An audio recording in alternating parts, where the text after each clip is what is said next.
예, 1월 19일 수요일 중대본 브리핑을 시작하겠습니다.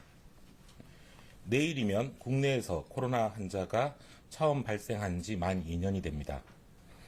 처음부터 장기화될 것이라고 예상은 하였지만 만 2년이 지나도 상황이 종료되지 않은 현실에 참으로 안타깝고 무거운 심정입니다. 이 2년이라는 긴 시간 동안 여러 번의 위험이 있었고 많은 국민들께서 많은 불편과 어려움을 감내하고 계십니다. 국민들께서는 방역수칙을 잘 지켜주셨고 예방접종에 적극 참여하시면서 일상의 불편을 감내해 주셨습니다. 자영업 소상공인 분들께서는 여러 번 반복되고 있는 사회적 거리두기에 적극적으로 동참하고 계시고 이로 인한 어려움을 겪고 계십니다. 또한 의료진 여러분들께서도 적극적으로 방역 활동과 치료에 전념해 주고 계십니다.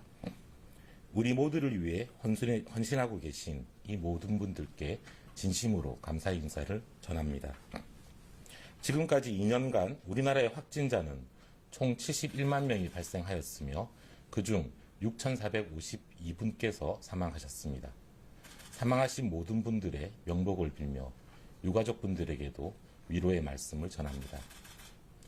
2년간 코로나19로 인한 피해가 있었으나 그나마 우리가 외국에 비해 피해 규모를 작게 가져갈 수 있었던 것은 전적으로 국민들과 의료진들의 참여와 협력, 헌신 덕분입니다. 2년간 수고하신 모든 국민들과 의료진들에게 다시 한번 깊은 감사의 말씀을 드립니다. 금년에는 보다 안정된 환경 속에서 일상이 회복될 수 있도록 정부도 최선을 다하겠습니다. 많은 분들의 노력으로 여러 번의 큰 고비를 넘겨왔으나 오미크론이라고 하는 새로운 위험이 우리 앞에 빠르게 다가오고 있습니다. 지난 2년간 그래왔듯이 국민과 의료계, 정부가 함께 힘을 모아 대처한다면 이번 위기도 분명 슬기롭게 극복할 수 있습니다. 이번 위기를 안정적으로 대처한다면 그 이후에 다시 일상 회복의 길로 나아갈 수 있을 것이라고 믿습니다. 오미크론 변이의 국내 발생 현황에 대해서 말씀드리겠습니다. 오미크론의 빠른 확산에 따라 확진자 감소 추세가 약해지면서 이번 주 들어서는 다시 확진자가 증가하고 있는 양상으로 전환되고 있습니다. 지난주 오미크론의 국내 지역사회에서의 검출률은 26.7%로 델타를 대체해서 빠르게 증가하고 있습니다. 해외 유입에서 차지하는 비중은 94.7%로 대부분을 차지하고 있습니다. 지역별로는 비수도권의 확산세가 더 강합니다. 호남권에서 오미크론이 차지하는 비중은 59.2%로 델타를 넘어섰습니다. 경북의 경우 37.2%, 강원 지역은 31.4%로 빠르게 증가하고 있는 중입니다. 수도권은 19.6%로 낮은 편이나 앞으로 대체 속도가 가속화될 것으로 보고 있습니다. 설 연휴를 포함한 이번 거리두기 3주 기간 동안 오미크론은 델타를 대체하여 80~90%까지 전환될 것이며 이에 따라 확진자 수의 증가는 불가피하다고 보고 있습니다. 향후에는 확진자보다 위중증 환자와 사망자가 최소화되도록 대응 체계를 집중하는 것이 중요하다고 판단하고 있습니다. 이에 대비해 지난주에 발표한 오미크론 대응 전략을 차질 없이 준비하겠습니다. 또한 병상을 확충하고 먹는 치료제의 추가 도입 등도 검토하면서 방역과 의료체계 전환에 모든 총력을 다하겠습니다. 이런 이유로 1월 19일 오늘부터 오미크론 변이 확진자를 대상으로 재택치료를 확대하여 실시합니다. 지금까지는 오미크론의 확산 자체를 차단하기 위해 오미크론 확진자는 무증상 또는 경증이라 하더라도 생활치료센터에 입소하는 것이 원칙이었습니다. 그러나 현재는 오미크론의 지역 확산이 본격화되고 있고 위중증률이 델타보다 낮은 점을 고려하여 이제 생활치료센터 관리체계를 재택치료로 전환시키고자 합니다.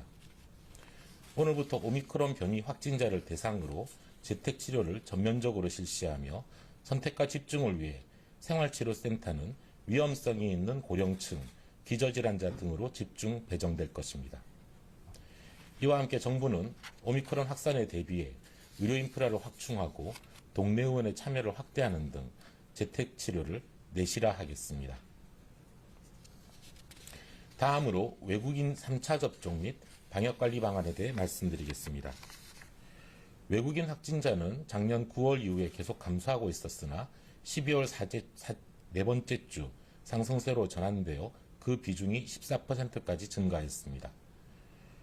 내국인에 비해 낮은 예방접종률 수준 때문으로 판단하며 특히 3차 접종률의 경우 27%에 불과해 내국인과 비교해 1.5배 가까이 차이가 나고 있습니다. 사업장, 미군부대, 다문화센터 등에서 집단 감염이 계속 발생하는 것을 고려해 이 시설들을 중심으로 예방접종과 방역 현장 점검을 적극 추진해 나가겠습니다. 국내에 거주하고 계신 외국인 여러분들은 3차 접종에 꼭 참여해 주시기 바랍니다. 지인과의 만남과 사람이 많이 모이는 시설의 이용을 조심해 주시기 바라며 특히 외국인을 고용하는 사업주분들께서는 외국인 근로자들이 3차 접종에 참여할 수 있도록 독려해 주실 것을 부탁드리겠습니다. 오미크론의 빠른 증가세로 인해 주춤하던 확진자가 다시 늘어나고 있습니다. 어제 국내 확진자 중 60세 이상 고령층은 470명으로 그 비중이 8.8%로 계속해서 낮아지고 있습니다. 3차 접종의 결과로 보입니다. 반면 18세 이하 청소년은 1,459명이며 그 비중도 27%로 높은 수준이 유지되고 있습니다.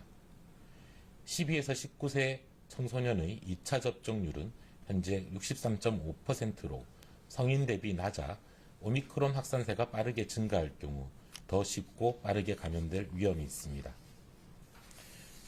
또한 예방접종은 감염 시 격리로 인한 학업 손실의 영향도 줄여주므로 접종에 보다 적극적으로 참여해 주실 것을 부탁드립니다. 계속 반복해서 강조드리지만 오미크론이라고 하는 새로운 위험에 대응하는 가장 최선의 방법도 예방접종입니다. 예방접종은 감염을 줄이고 중증과 사망을 막습니다. 미접종자는 12세 이상 인구의 7.6%에 불과하지만 지난 8주간 전체 중환자의 55.7%, 사망자의 56.6%를 차지하고 있습니다. 국민들께서는 본인과 우리 모두를 위해 예방접종에 참여해 주시기 바랍니다. 특히 60세 이상 고령층 중에 3차 접종을 아직 하지 않으신 분들은 반드시 접종을 하시기 바랍니다. 만약 피치 못한 사유로 인해 접종을 하지 못하신 분들, 특히 60세 이상 고령층, 기저질환자, 임신부 등은 KF80 이상의 마스크를 착용하고 수시로 손 씻기, 환기 등을 자주 해주시며 오미크론 확산에 대비해 주실 것을 권고드립니다. 정부도 모든 총력을 다해 오미크론에 대비하여 병상과 검사량을 확충하고 먹는 치료제 등을 차질 없이 추진하겠습니다. 감사합니다.